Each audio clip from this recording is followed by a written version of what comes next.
Hey there, What Next listeners. Before we start the show, I want to let you know about a story coming up a little later. It's from one of our partners, SAP. AI comes at you fast. If you don't get reliable and relevant advice, your business might miss out. Whether you're looking to automate tasks or embed AI in your business processes, SAP can help. To learn more, head to sap.com/AI. And stick around for expert advice on how to embrace AI with confidence.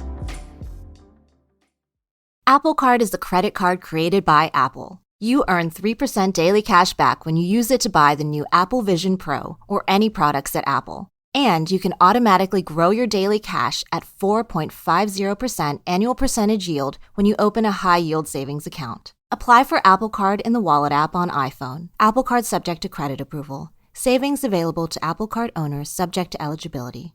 Apple Card and Savings by Goldman Sachs Bank USA, Salt Lake City branch. Member FDIC. Terms apply.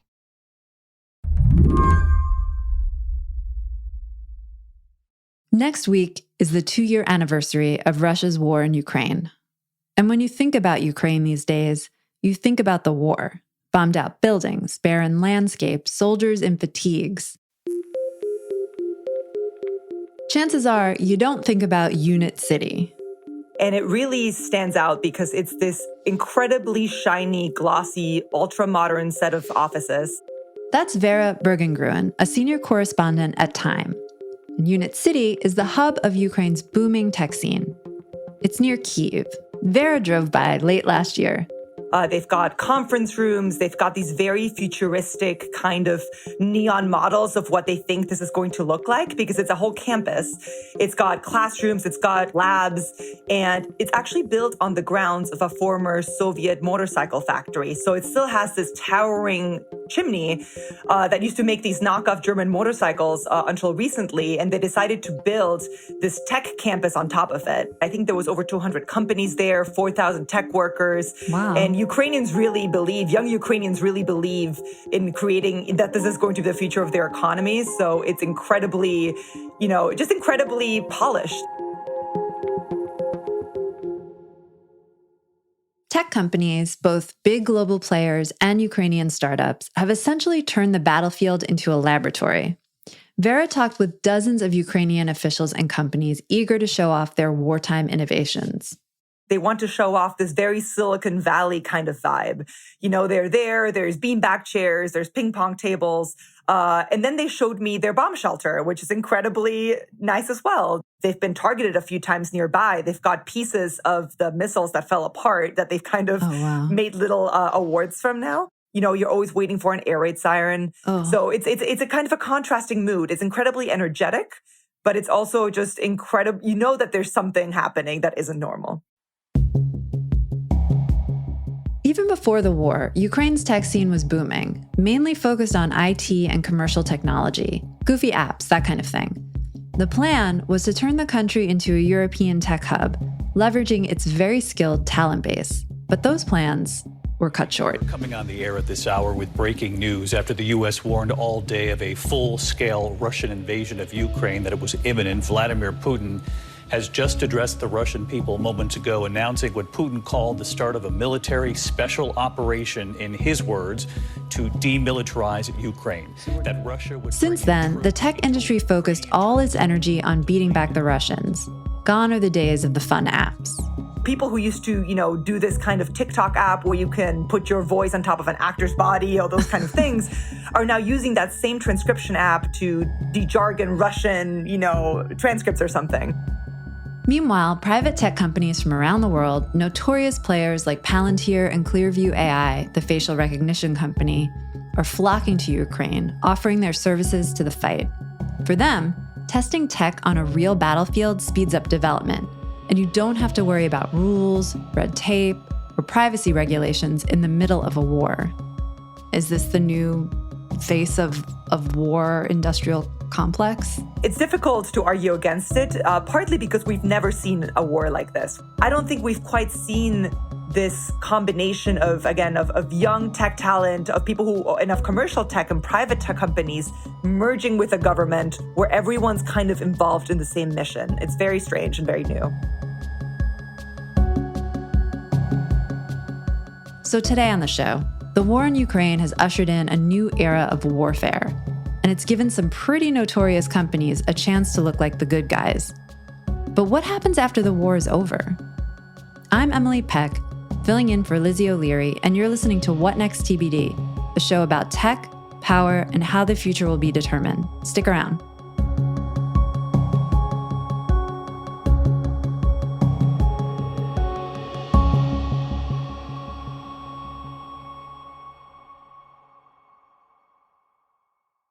Apple Card is the credit card created by Apple. You earn 3% daily cash back when you use it to buy the new Apple Vision Pro or any products at Apple. And you can automatically grow your daily cash at 4.50% annual percentage yield when you open a high-yield savings account. Apply for Apple Card in the Wallet app on iPhone. Apple Card subject to credit approval. Savings available to Apple Card owners subject to eligibility. Apple Card and Savings by Goldman Sachs Bank USA Salt Lake City branch. Member FDIC. Terms apply. This podcast is brought to you by Slate Studios and SAP. AI is moving so fast. If you don't get reliable and relevant advice, your business might miss out. Welcome to Dear Artie, an advice column from SAP, where we tackle the tricky questions at the intersection of AI and business. Here's our expert, the technology futurist, Ian Kahn. Hi, I'm excited to dive into today's question. Dear Artie, as our company expands, so do our hiring efforts. How can AI help us attract top talent? Signed, Searching for Higher Power. So, searching for higher power, one of the most daunting undertakings of an HR leader today is building a new team and finding and vetting new talent. This is a very time-consuming process and can take precious organizational resources. As a companion to the HR team, AI technology can be used to create job descriptions, analyze candidate resumes, and filter candidates into various pools based on experience, skills, or any other parameter. You can also use AI to match internal talent with positions available. Parameters for this can be set, rules can be set, that can all be done through the algorithm. There are so many things that we as humans could be not looking at that AI can do in a matter of seconds. Embrace AI with confidence. Head to sap.com/AI to learn more. Prior to the invasion, Ukraine had a strong tech industry. How has it really changed since then? Ukraine was a massive IT hub before the war. It was one of the top hubs in Europe. It had, about 300,000, 400,000 IT engineers and software specialists who work there, who were mainly outsourcing. They were working for American and European tech companies. So the talent pool there was fairly well known. GitHub, Grammarly, a lot of companies that we may have heard of are, actually Ukrainian and were based there at the time. And a lot of people were opening offices there. A lot of tech companies wanted that Ukrainian tech talent. And as I said, during the war, all of that talent basically trained itself squarely on military and defense tech. Of course, Ukraine has been at war for 8 years. It had been at war for a long time, since 2014, before Russia launched its full-scale invasion. But most people were just working on normal tech, normal apps, just lots of, things that we use here as well. And now suddenly they're learning how a drone works, how to establish Wi-Fi in a bomb shelter, all these different things. And so I think the way that obviously the tech industry has changed the most is that people have adapted all of these tools, because if you're a Ukrainian, it's hard to overstate just how much everyone is motivated and involved. I mean, their country is being invaded. They all have friends on the front lines. Many of them have family in occupied territories. So if you've got any skills whatsoever that you can use to the war effort, you will. It's not just the Ukrainian people who are focused on working in tech now. Tech companies from outside Ukraine are getting invited in, are investing money. Why are they so interested? Is it just because they want to help the cause, or what's really going on? So it's very interesting. We're seeing some companies go in that specifically have it as their mission to, defend the West and to help, help democracy and all these things. And some of these are fairly controversial tech companies like Palantir and Clearview AI, which is a facial recognition company. But most of these tech companies, I think, really felt the need to help Ukraine at the beginning, because for the first time, it was almost, I don't want to call it a good war, but for them, it was very black and white. And you saw Microsoft, Google, Amazon, companies that rarely took a geopolitical stance, all offering their services to Ukraine and also pulling their services out of Russia. But on the other hand, I think a lot of companies noticed early on that a war provides an incredibly, just an invaluable opportunity to test the barriers of their tech and to find new ways to use it. And again, especially when combined with this very tech-savvy, very motivated young Ukrainian talent pool. And so they knew that if they gave them, access to their cloud space, access to different software, they were going to adapt it and probably kind of push the barriers of what's possible with that tech. So we keep saying tech, but a lot of this is to do with AI, like so many things right now. But like when I think of AI in war, I think of like a robot. I think Arnold Schwarzenegger in The Terminator. All right, listen. The Terminator's an infiltration unit. Part man, part machine. Underneath, it's a hyperalloy combat chassis. Microprocessor controlled, fully armored, very tough. Right, in the first one, where he's like a war killer robot guy with the red eyes. But that's not what's happening here. How is AI being utilized in Ukraine? The part that has been talked about the most and the most has been most transformative is, drones. And obviously, we all basically think of killer robots or something like that. Yeah. But really, a lot of it's just kind of more pedestrian. A lot of it's data. A lot of it's just data streaming into a database and then AI models that analyze it very quickly. So we've got, again, satellite imagery, commercial satellite imagery, which has never been used in this way before in war to this extent. We've got thermal images that can detect, when there's people on the ground or when there's artillery fire. We've got certain radars that can see through clouds, which already cuts down the time to get a clear image of something. We've got open source scraping of, like as I mentioned, Ukrainian reports that they're sending their government from the ground on Telegram or in messaging apps, on Facebook.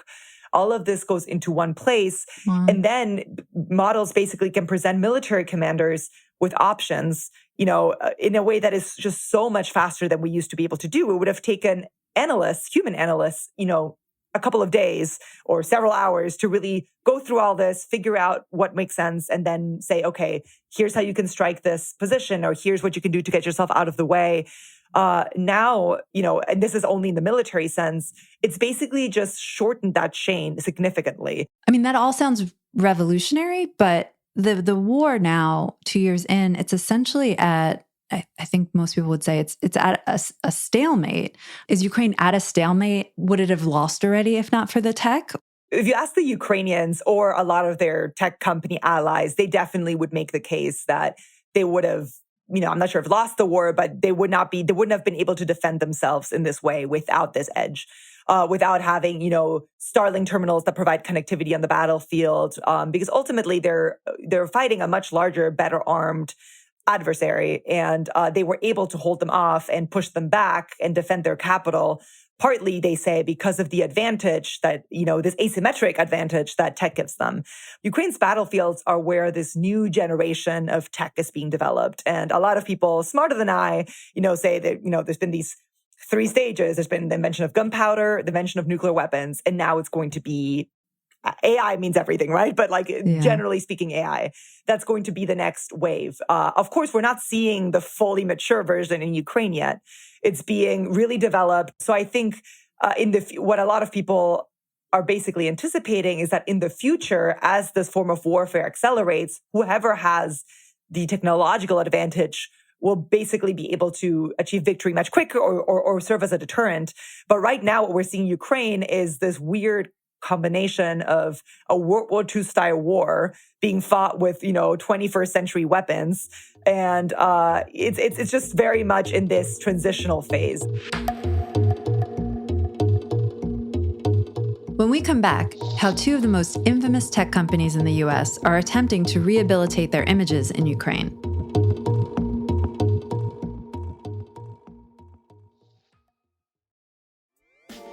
This podcast is brought to you by Progressive Insurance.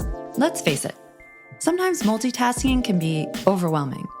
Like when your favorite podcast is playing and the person next to you is talking, and your car fan is blasting, all while you're trying to find the perfect parking spot.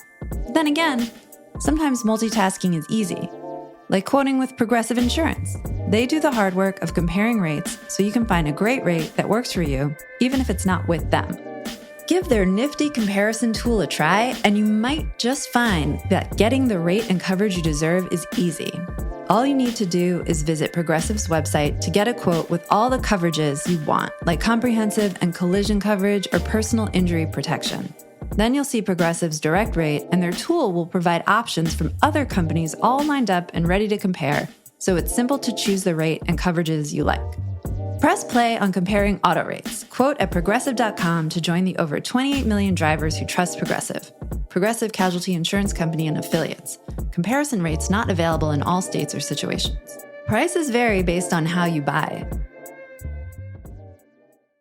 Apple Card is the credit card created by Apple. You earn 3% daily cash back when you use it to buy the new Apple Vision Pro or any products at Apple. And you can automatically grow your daily cash at 4.50% annual percentage yield when you open a high-yield savings account. Apply for Apple Card in the Wallet app on iPhone. Apple Card subject to credit approval. Savings available to Apple Card owners subject to eligibility. Apple Card and Savings by Goldman Sachs Bank USA Salt Lake City branch. Member FDIC. Terms apply. First, the bad news. SAP Business AI won't help you generate cubist versions of your family's holiday photos, but it will help you understand which supplier is best to help you roll out your plant-based packaging in Southeast Asia. Identify the training your junior project manager needs to rise up the ranks, and automate repetitive tasks while you focus on big innovations, so you can be ready for the next opportunity. Revolutionary technology, real-world results. That's SAP Business AI. Two companies have been involved in the war in Ukraine since the beginning. One is Palantir. They're probably best known for using data analytics to find people for law enforcement agencies.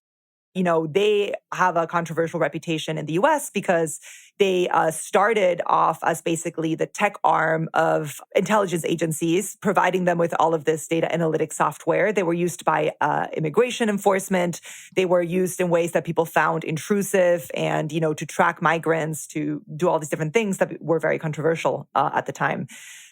You know, now, again, they see this as, you know, if there's any advantage that a country like Ukraine can have from our tech, why would we not give it to them? Another company working with Ukraine free of charge is Clearview AI. It specializes in facial recognition software. Clearview is fascinating to me because they have tech that other companies like Google easily could have developed and basically did, but knew they could never sell without having a huge reputational problem.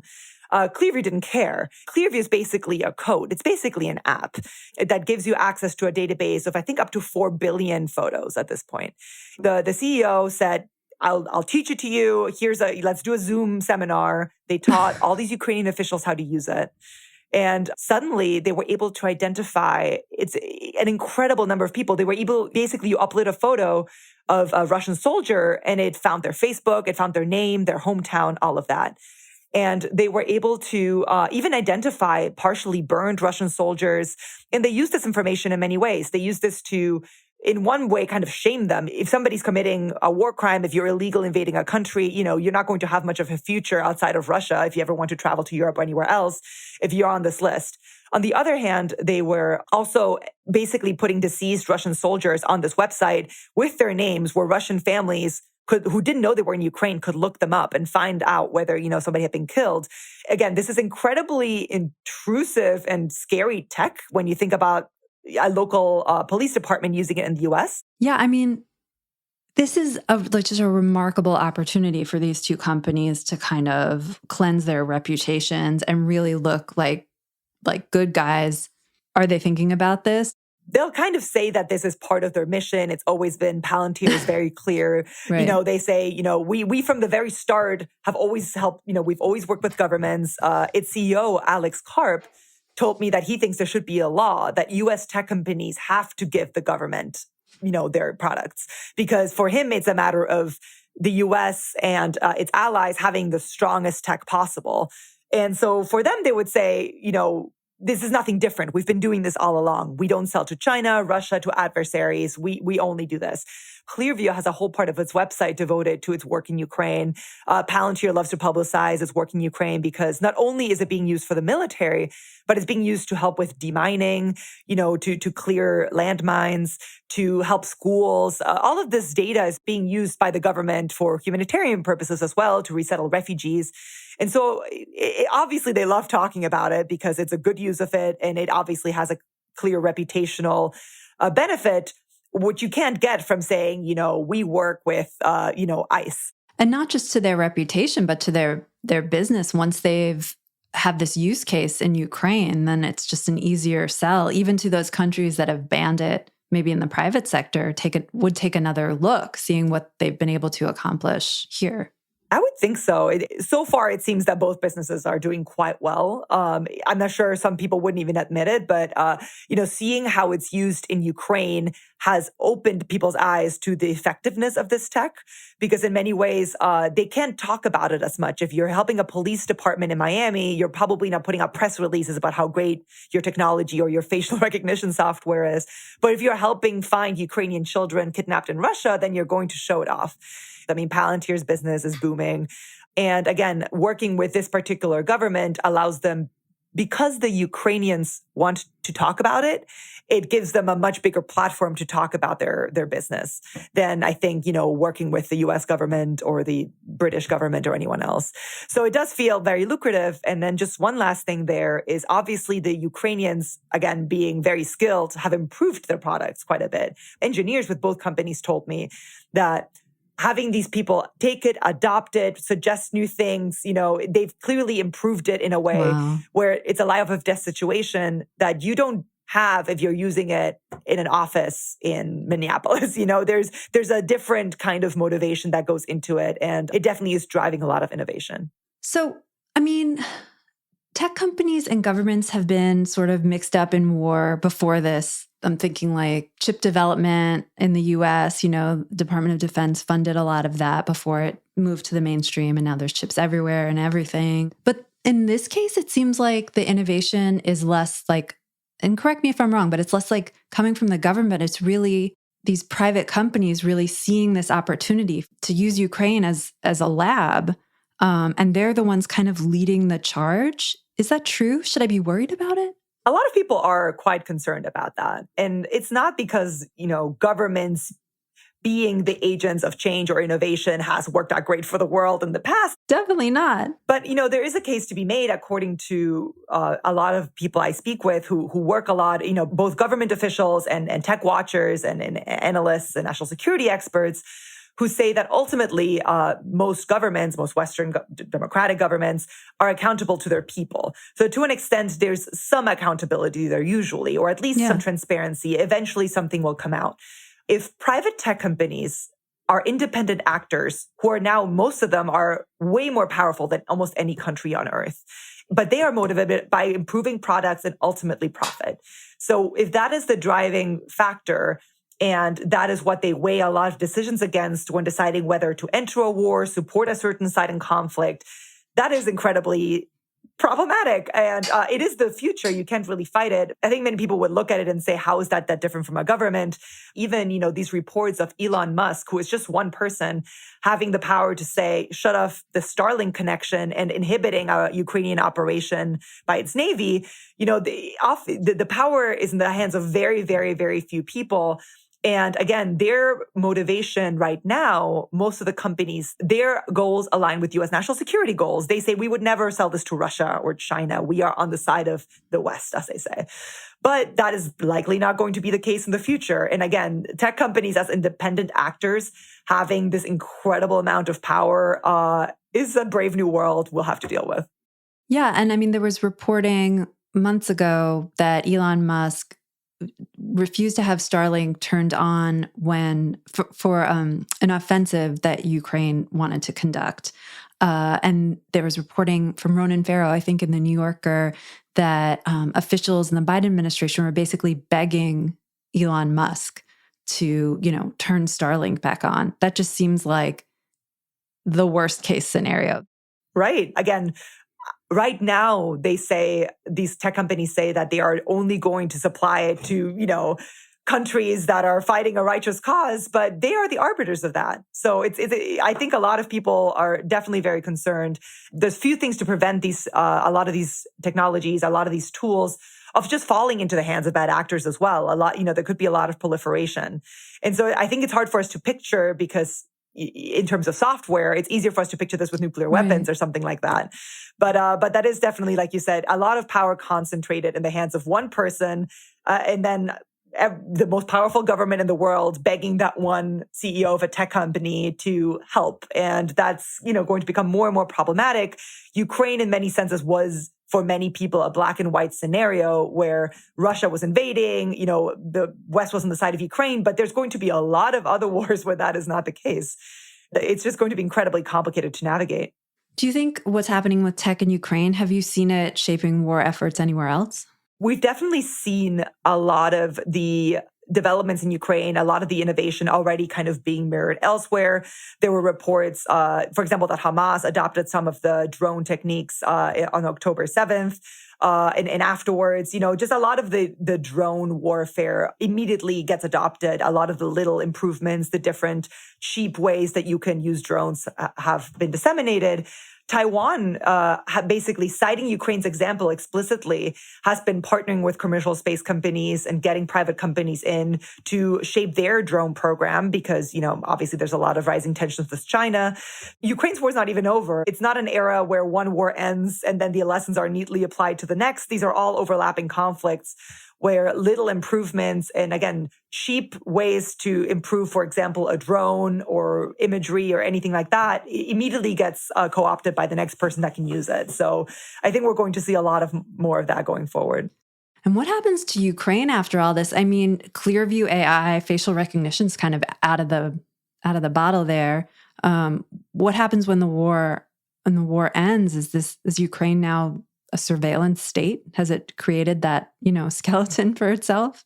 I spoke to a lot of Ukrainians who are incredibly concerned about that because they say, let's also remember that Ukraine is trying to join the EU and it's making itself, it wants to be a European country. It would have to adopt a lot of the same privacy regulations, which are the strictest in the world when it comes to data.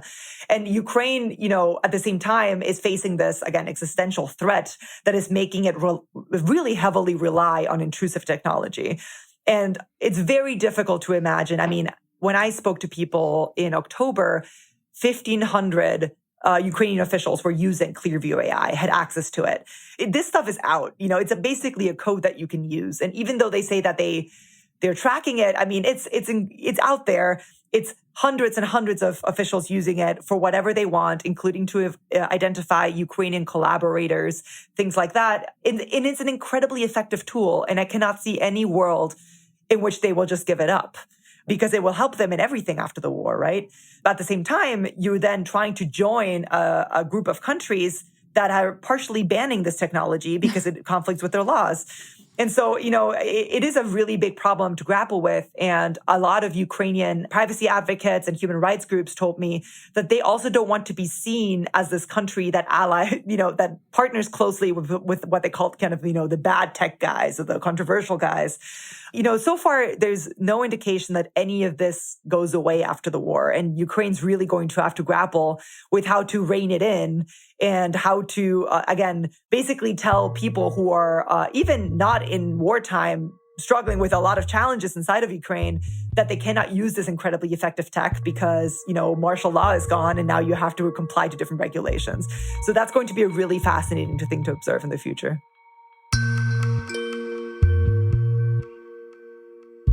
Vera, thank you so much. Thank you so much. Vera Bergengruen is a senior correspondent at Time covering national security, politics, and tech. And that's it for our show today. What Next TBD is produced by Evan Campbell, Anna Phillips, and Patrick Fort. Our show is edited by Mia Armstrong Lopez. Alicia Montgomery is vice president of audio for Slate. TBD is part of the larger What Next family. TBD is also part of Future Tense, a partnership of Slate, Arizona State University, and New America. If you're a fan of the show, I have a request for you. Become a Slate Plus member. Just head on over to slate.com/whatnextplus to sign up. We'll be back Sunday with more episodes. I'm Emily Peck, filling in for Lizzie O'Leary, and you can catch me over on Slate Money every Saturday. Thanks for listening.